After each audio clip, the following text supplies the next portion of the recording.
Welcome back, trainer. So we're going to be taking a look at some more Twilight Cup practice rounds with Elliegantly here. So I do need to mention before we start these battles that most of her Pokemon, pretty much all of them, do not have a secondary move purchased, and that can make a big difference in these PvP battles. And if you're going to compete, you're definitely going to have that secondary move purchased if it's going to be worth it. Not all of the Pokemon are going to need it, but for the most part, it will give you massive coverage. So let's go ahead and talk about this battle. Let's start it off with the Mightyana. Nothing that I was using was going to be super effective. As a matter of fact, it would be resisted.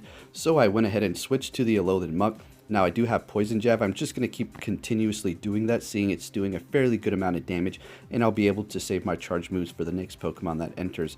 So down goes the Clefable from the Poison Jab. Do have Gunk Shot and Dark Pulse ready. Pretty sure that Dark Pulse has two of them ready to go. She's making her decision here. And in comes the Alolan Marowak, so I will be able to get that Dark Pulse off with Stab, doing super effective damage towards that Ghost and Fire type Alolan Marowak.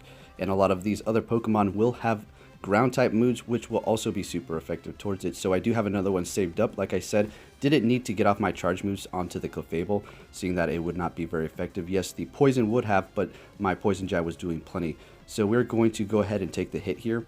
And like I said before, no secondary moves have been purchased for her Pokemon. If she did have Bone Club, that would have done quite a bit of damage to the Alolan Marowak, seeing that it is its only weakness as well.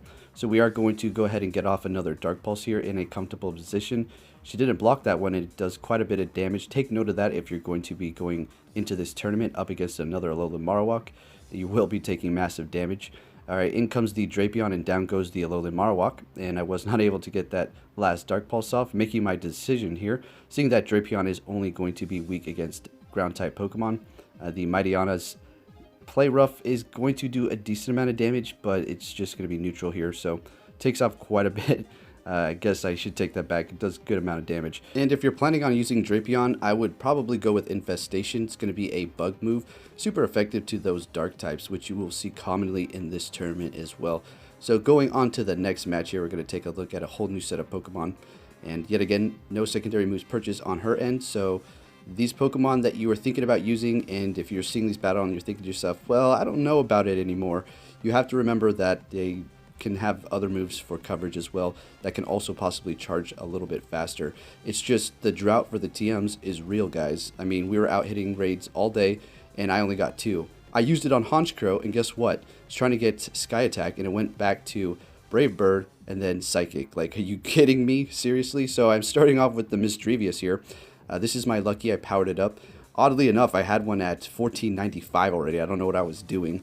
Maybe it was just because it was lucky. Another fantastic Pokemon to use as well for the Twilight Cup is going to be Azumarill, although you need to look out for poison moves. As you can see, it's tanking those ominous winds quite well. Misdreavus, if you're wondering why are you using it and why are you using your shields also, well, this thing is pretty good. I kind of wanted to just see how long I can last, use my shields, whatever, and try to get as many charge moves onto that Azumarill as possible just to see what that would look like in an actual tournament. So you wouldn't really want to do that. Don't use your shields right away. Kind of maybe one and then take the next one and try to figure out a strategy around it. Burning off your shields right in the beginning of the battle is something you don't really want to do unless your opponent does so as well. So down went that Azumarill, and in comes the Umbreon, which is quite tanky. As you can see here, this is quite amazing. So this may be an option for you for the Twilight tournament, although you better look out for those Toxicroak.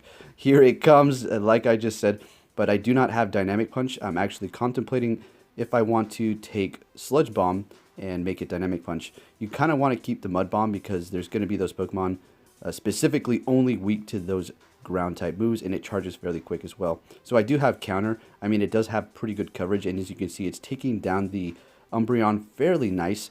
And the Sludge Bomb should hit hard anyway, so having Counter, Sludge Bomb, and then Mud Bomb may be a set that you want to go with, seeing that there's going to be those fairy types. I don't know if they're going to be too abundant, but with Toxicroak, it's going to be hitting hard anyways. But Counter is just a beastly move. So in comes her Toxicroak and just takes me out. I was not able to get that Mud Bomb off, unfortunately. In comes my Drapion here. That is going to have Aqua Tail and Sludge Bomb. Aqua Tail is going to be good going up against the Alolan Marowak as well as possibly the Alolan Muck.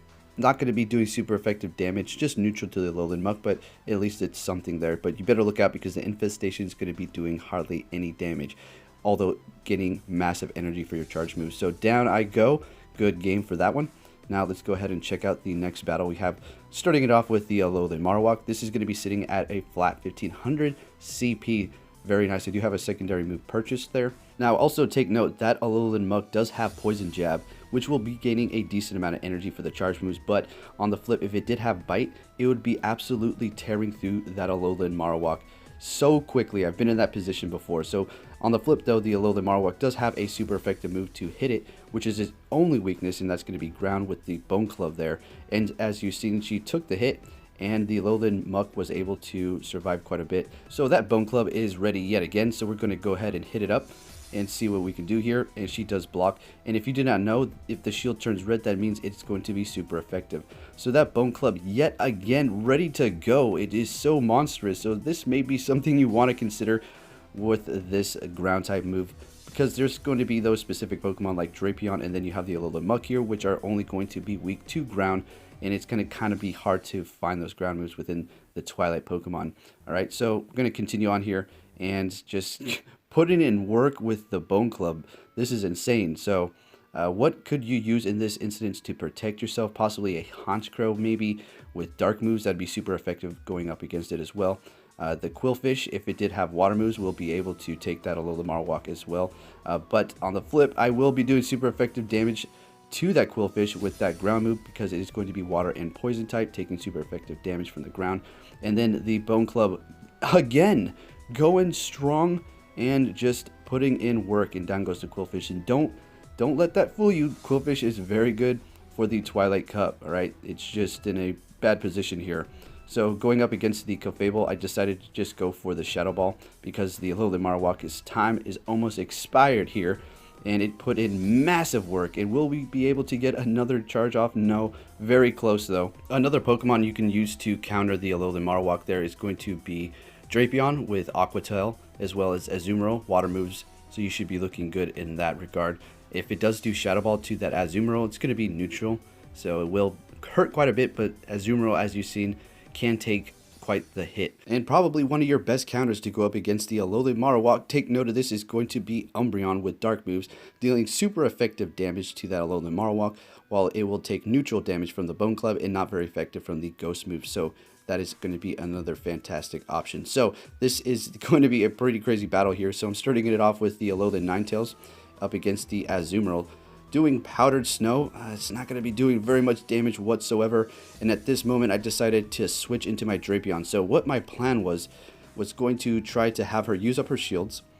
She knew that I had a poison move, Sludge Bomb, so if it did take that hit, I was very curious to see how much damage it would do.